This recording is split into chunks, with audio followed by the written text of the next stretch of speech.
74, eu tinha 32 anos.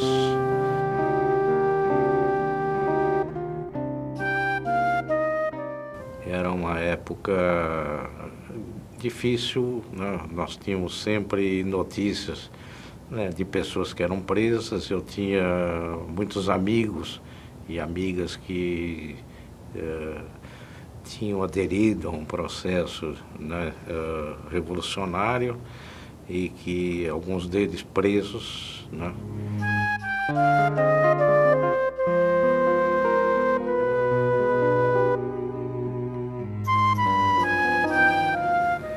Em abril de 74, eu tinha uma amiga muito próxima, que havia sido colega de classe da minha mulher, da Lília, a Luísa, que havia sido presa, e ela era casada. O marido dela era uma dirigente da LN e que caiu preso muito precocemente e acabou levando a culpa de tudo e acabou sendo condenado praticamente naquela época à prisão perpétua. E Maria Luísa foi solta depois de passar por muita tortura. Ela tinha problemas no coração e ela estava numa situação deplorável. Eu, como chefiava uma área na empresa que eu trabalhava, eu a convidei para trabalhar comigo, né, como assistente e tudo mais, para ela se recuperar e ter do que viver. E aí, trocando umas ideias com a Maria Luísa, que era muito amiga da Lília, eu disse que a Lília estava grávida e estava com problema de ficar em casa, com caraminholas e tudo mais, que o ideal para ela ter uma certa normalidade na vida era arrumar um trabalho. E aí ela me disse que tinha uma pessoa muito ligada a ela, que estava numa posição, vamos dizer, de poder dentro da Prefeitura Municipal de São Paulo, e que ela poderia arrumar um emprego nessa área, que era a área da Lília, que era formada em pedagogia, assim como a Maria Luísa. Nós fomos na casa dessa pessoa que era dirigente, né, da Prefeitura Municipal de São Paulo. E ao chegarmos na casa, descemos do carro, a Lília, a Maria Luísa e eu, e nos aproximamos do portão, né, para tocar a campainha. Quando estamos nesse interregno, um sujeito muito alto se aproximou, portando um revólver de grosso calibre. Ele segurava o revólver na mão, não me apontou, segurou, me mostrou com toda a delicadeza e me disse: "Você sabe o que é isso?" Eu olhei, né, e disse, muito espantado, e disse: "É um assalto." Ele falou: "Não, aqui é polícia política, vocês estão presos." E aí eu fiquei sabendo que todo mundo que se dirigia para a casa dessa pessoa, que eu nunca cheguei a conhecer na vida, estavam sendo presos, né? Me puseram num Fusca, me encapuzaram, me jogaram no banco de trás do Fusca, e a Lília e a Maria Luísa foram com outra pessoa que estava dirigindo no meu carro. Felizmente, enquanto o carro andava, eu estava, apesar de estar encapuzado, eu fiquei de costas e eu via a iluminação pelo pano preto, né? Dava para ver a iluminação e eu sabia exatamente qual era o trajeto que estava sendo feito. Quando eu vi que estava descendo a Consolação, eu me acalmei, porque sabia que não era o caminho para a UBAN, onde a tortura era muito brava, e que nós estávamos indo para o DOPS, onde as coisas eram um pouco mais...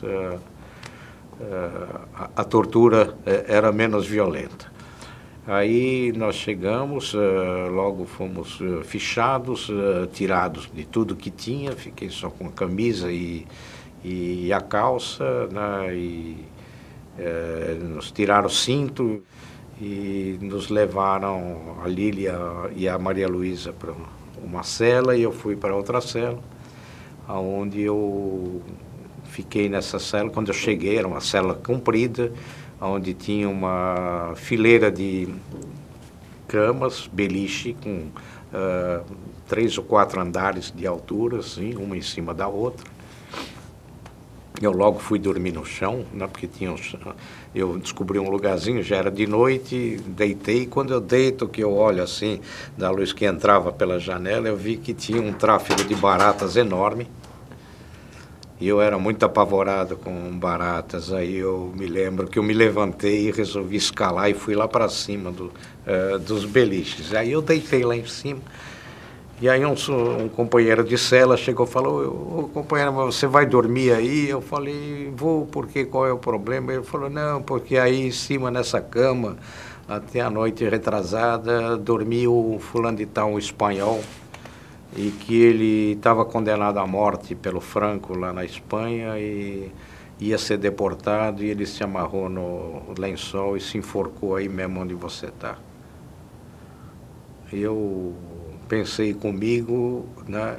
Aí eu percebi que eu tinha relações com almas melhor do que com baratas, e eu resolvi ficar com as almas penadas e não com as baratas, e dormir muito tranquilo.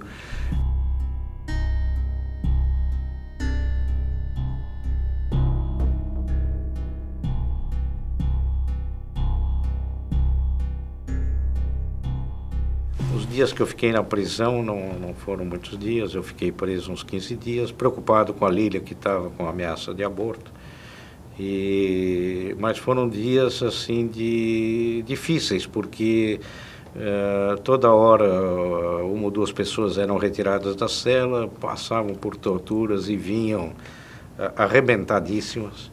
Mas, sobretudo, o que eu percebia nas pessoas que passavam pela tortura não era maior do que a dor que sentiam da tortura, era a culpa de terem aberto e delatado e falado isso. As pessoas choravam muito por ter feito isso e tudo mais.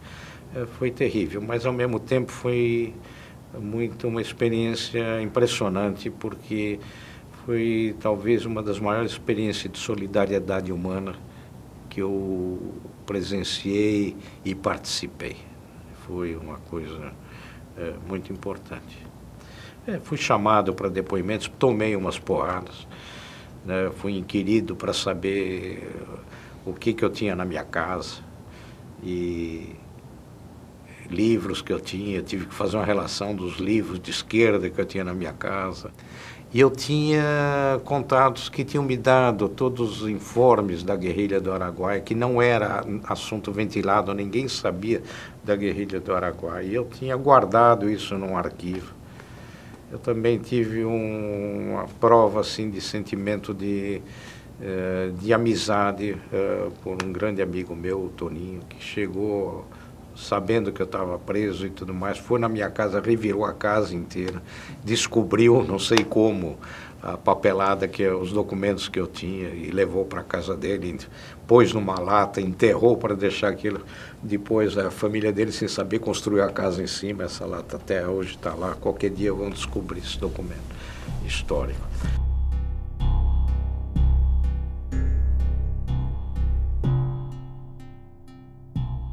Fui chamado para depor e o que aconteceu algumas vezes, né? Na primeira, já passado já alguns dias, fui para o que eles chamavam, que era o cartório, depois de vários interrogatórios, aonde com um escrivão datilografando naquelas máquinas, né, Remington antigas, né, barulhentas, ele ia escrevendo, o delegado fazendo as perguntas, e quando concluiu, eu me lembro que chegou o inquisidor Mor, foi o delegado Fleury.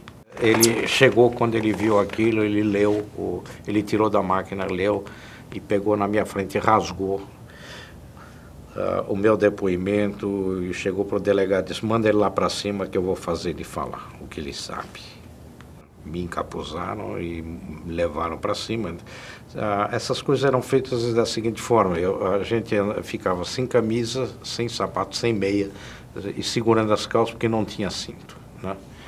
E me levaram lá para cima, me puseram sentado numa cadeira, numa sala semi-escura, de penumbra, onde tinha uma luzinha vermelha que parecia que eu estava sendo observado ou filmado.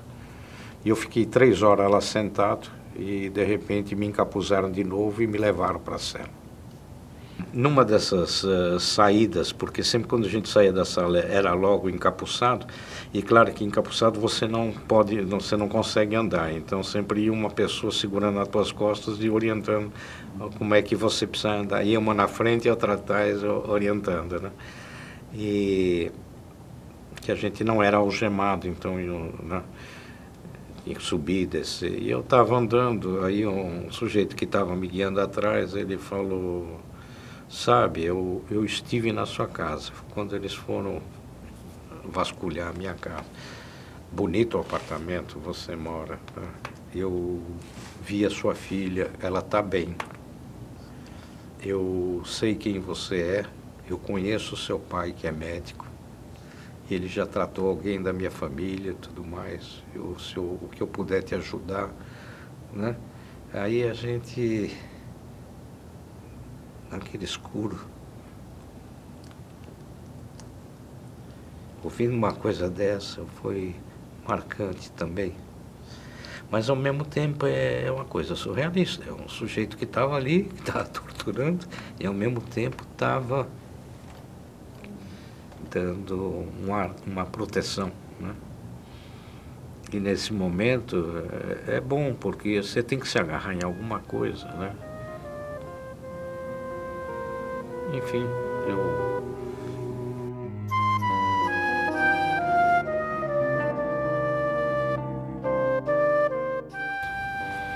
Logo, alguns dias depois, eu fui chamado para fazer de novo o ritual, né? E enquanto eu estava dando depoimento, também de pé, sem camisa, só segurando as calças. Aí apareceu uma mocinha, estudante, conversando com o delegado que queria uma entrevista que a professora tinha mandado para ela fazer uma entrevista de organização moral e cívica. E fez aquelas perguntas, né, que eu tinha vontade de me beliscar, porque eu não existia para ela, eu estava do lado dela, ela não percebeu que estava lá uma pessoa prisioneira, né, que ela estava num ambiente de tortura e tudo mais, e fazendo aquelas perguntas as mais, né, assim, como se tivesse numa situação de normalidade, né, do país, sobre como é que via o crescimento, isso, e, né, era a época, né, dos grandes milagres, dos grandes elogios à política e tudo mais. E eu achei assim, uma situação surrealista.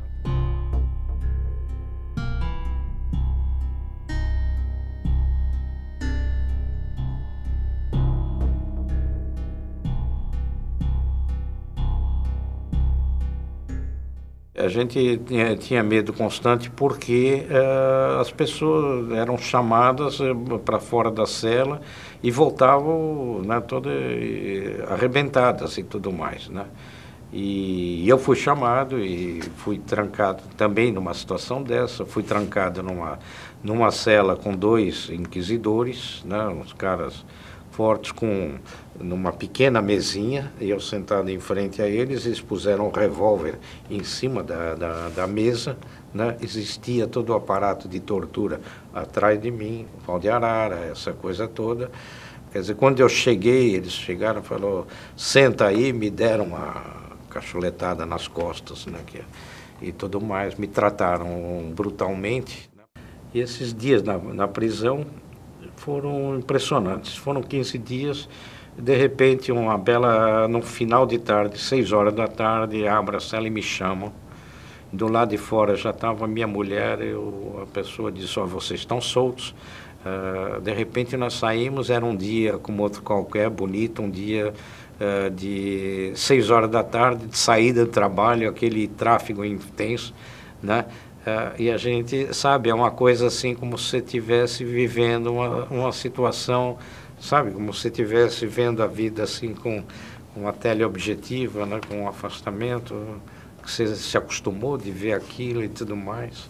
Aí eu não sabia o que fazer, não tinha dinheiro no bolso, peguei um táxi, expliquei ao cara que ia me pagar e fui para casa. Foi marcante.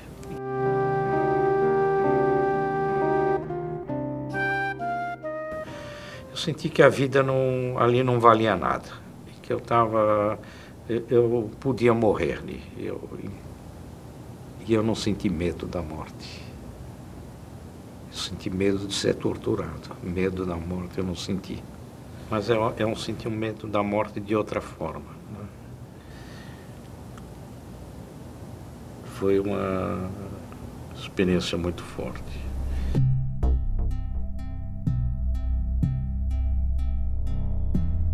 É importante contar essas coisas, né?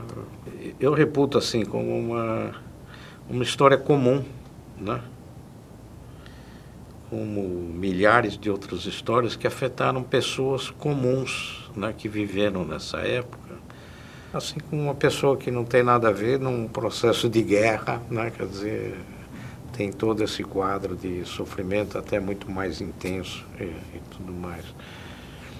A gente que viveu a época da ditadura, e ela foi muito longa, da minha convicção os valores da democracia, né? E ao mesmo tempo, quer dizer, na valorização da democracia, também na valorização da política. Eu acho que esses valores são muito fortes na minha crença, naquilo que eu faço na minha vida, na minha experiência profissional, na convivência com as pessoas, os valores que eu tenho.